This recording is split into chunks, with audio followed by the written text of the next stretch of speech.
This video is related about the multiple choice question based on elasticity properties of matter। तो यहाँ पे कुछ important questions discuss करूँगी मैं।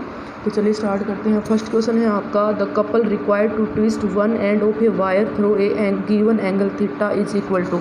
आपका एक एंड है किसी भी वायर या सिलेंड्रिकल ऑब्जेक्ट का, वो फिक्स है और एक एंड से हमने उसको ट्विस्ट प्रोवाइड किया, तो वहाँ पे जो कपल है वो क्या होगा। तो फर्स्ट ऑप्शन है आपका पाई ईटा आर की पावर 4/12 थीटा। एल यहाँ पे लेंथ है सिलेंड्रिकल ऑब्जेक्ट की या वायर की। सेकंड ऑप्शन है आपका pi eta r³ into theta. Third option है पाई ईटा स्क्वायर आर की power 4/12 into theta. And fourth option है पाई ईटा आर की पावर 4l इंटू थीटा। तो यहाँ पे फर्स्ट ऑप्शन आपका सही है।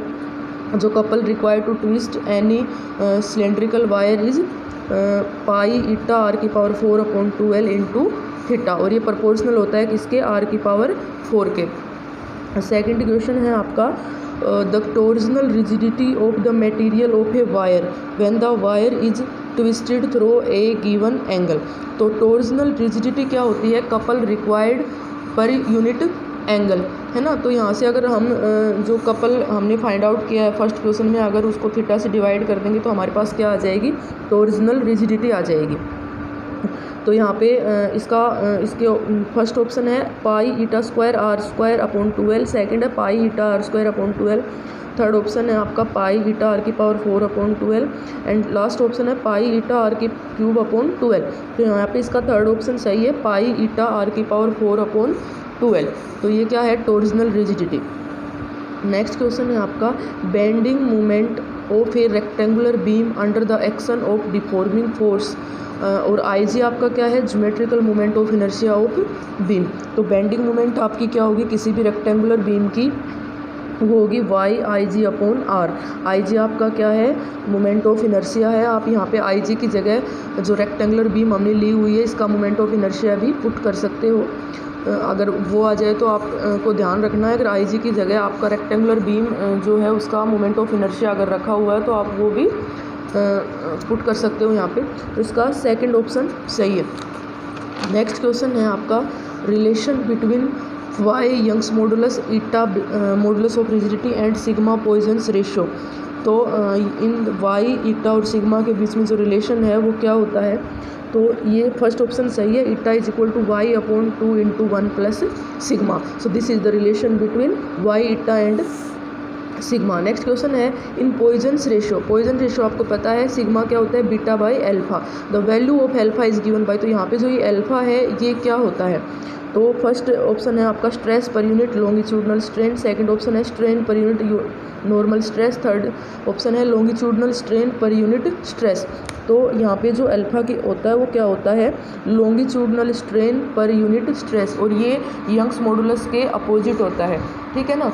तो यंग्स मॉडुलस किसके इक्वल होगा, आपका 1/अल्फा।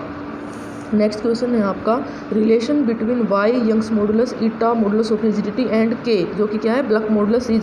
तो y ईटा एंड k के जो बीच में जो आपका रिलेशन होता है वो क्या होता है, फोर्थ ऑप्शन इसका सही है, y is equal to 9 eta k/3 k plus eta. So this is the relation between y eta and k।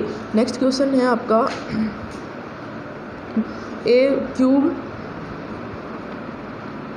A cube of aluminium oxide 10 cm is subjected to a shearing force 10 Newton.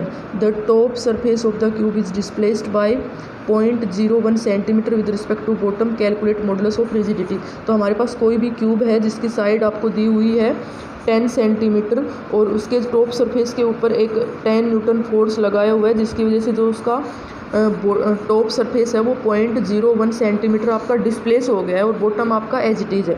तो यहाँ पे देखिए आपको cube की जो side दी हुई है, side of cube आपकी कितनी दी हुई है, 10 सेंटीमीटर। तो आप इसको मीटर में चेंज करोगे तो क्या हो जाएगा, 0.1 मीटर। तो एरिया जो है किसी एक फेस का एरिया क्या होगा, 0.1 का स्क्वायर, मतलब कितना हो जाएगा ये 10⁻² मीटर स्क्वायर, ठीक है। तो हमारे पास अब शियरिंग स्ट्रेन, अब पता है आपको जो ईटा होता है, ईटा क्या होता है आपका, स्ट्रेस अपॉन स्ट्रेन। तो आप पहले क्या फाइंड आउट करोगे, स्ट्रेस फाइंड आउट करोगे। तो हमारे पास जो शियरिंग स्ट्रेस है शियरिंग स्ट्रेस वो किसके इक्वल आ जाएगा, आपका force per unit area. Force आपका दिया हुआ है 10 न्यूटन और एरिया हमने फाइंड आउट किया है अभी 10 की पावर -2। तो यहाँ से जो फोर्स है वो क्या आ जाएगा 1000 न्यूटन मीटर पर मीटर स्क्वायर। अब यहाँ पे स्ट्रेस हम फाइंड आउट कर चुके हैं, अब हम स्ट्रेन फाइंड आउट करेंगे। तो जो स्ट्रेन हमारे पास होता है शियरिंग स्ट्रेन वो क्या होगा, change in length upon original length. और ये किसके इक्वल आएगा, चेंज इन लेंथ, कितनी लेंथ चेंज हुई है 0.01 सेंटीमीटर, उसको भी हम मीटर में चेंज कर लेंगे। तो ये हमारा क्या आ जाएगा 10 की पावर -3। तो फाइनली जो आपका इटा आएगा वो क्या आएगा, स्ट्रेस क्या आपका है, आपका 1000, स्ट्रेन आपका क्या है 10 की पावर -3। तो जो आपका इटा आएगा वो क्या आएगा 10 की पावर 6 न्यूटन मीटर इनवर्स का स्क्वायर। तो यहाँ पे ऑप्शन फर्स्ट आपका सही है, 10 की power 6 newton per metre square. 8th question है आपका relation between Y Young's modulus, K bulk modulus and sigma Poisson's ratio. तो वाई, के एंड सिग्मा के बीच में रिलेशन आपका क्या होगा, ये बहुत ही फेमस रिलेशन है आपका। तो ये होगा आपका k = y/3 × 1 - 2 sigma. So this is the relation between K sigma and y। अब 9th क्वेश्चन है hollow steel rods use in constructing the cycle frames why. तो साइकिल फ्रेम्स में जो होलो स्टील रोड है वो क्यों यूज़ होती हैं सॉलिड की बजाय। तो इसमें फर्स्ट ऑप्शन है आपका torque required to produce a twist in hollow rod is greater than that of solid rod. तो यही इसका सही आंसर है।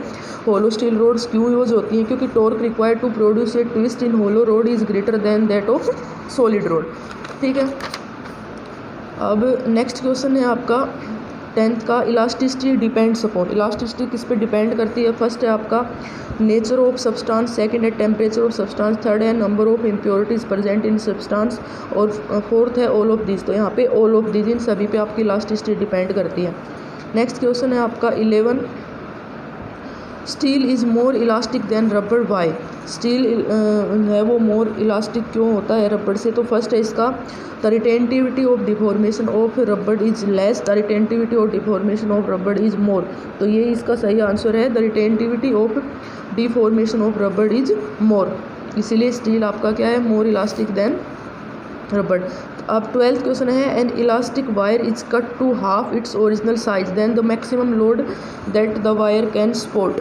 अगर इलास्टिक वायर है उसको हाफ कट कर दिया तो जो उसका लोड है उस पर क्या इफेक्ट होगा, इंक्रीज होगा या डिक्रीज होगा, सेम रहेगा या नन। तो यहाँ पे ये सेम रहेगा। तो 12th का आपका ऑप्शन सही है, third. So these are some important questions based upon elasticity. अगर आपको वीडियो पसंद आई हो तो इसको लाइक करें, शेयर करें, सब्सक्राइब करें। Thank you.